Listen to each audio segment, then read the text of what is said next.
Today I am going to explain how constructor returns the current instance of a class, right? So I got a question from the Susma Jadhav, right, 2 hours ago, and she is asking, please explain how constructor returns the current instance of class.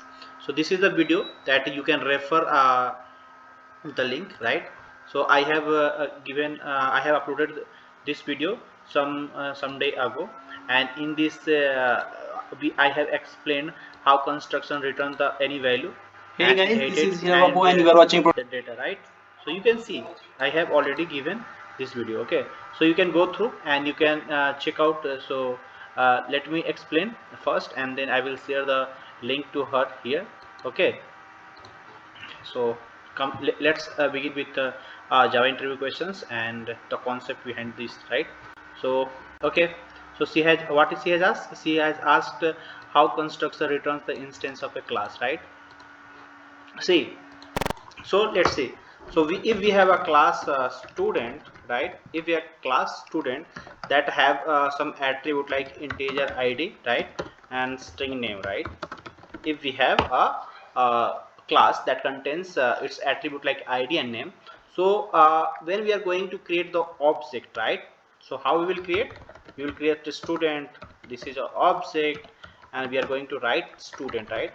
Student, like this. So now when we are calling constructor through the new keyword right here, so it will check in the class, do we have a default constructor? Primate default constructor you cannot see, it will be invisible. So there will be parameterized constructor or no argument constructor is there or not, right? Argument constructor is there or no argument constructor is there not. So we do not have no argument constructor like this, right? So when we are going to write a simple message sys out, right, and I'm going to pass object dot id, and then I want to print name, right? Name. So what I will check, I'm passing a message also. This is a id we have, and this is a name we have. We have name. Okay, what we have name here and object name and object id. Okay, so when we print we will try to execute this program, what we will see, id is 0 and name is null, right?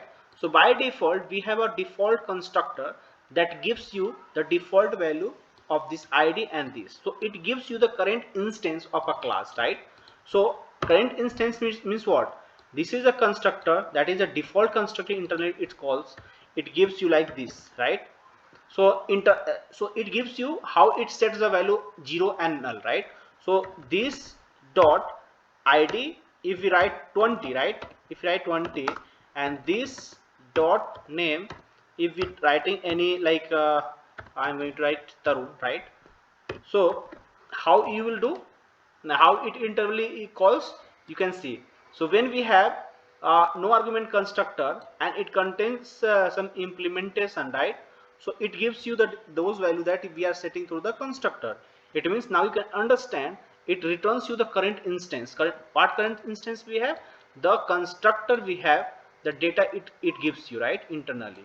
So it is setting the value this, right? If we do not have, if we do not have, right, so what it going to do, it's setting the default value. How it's setting the default value?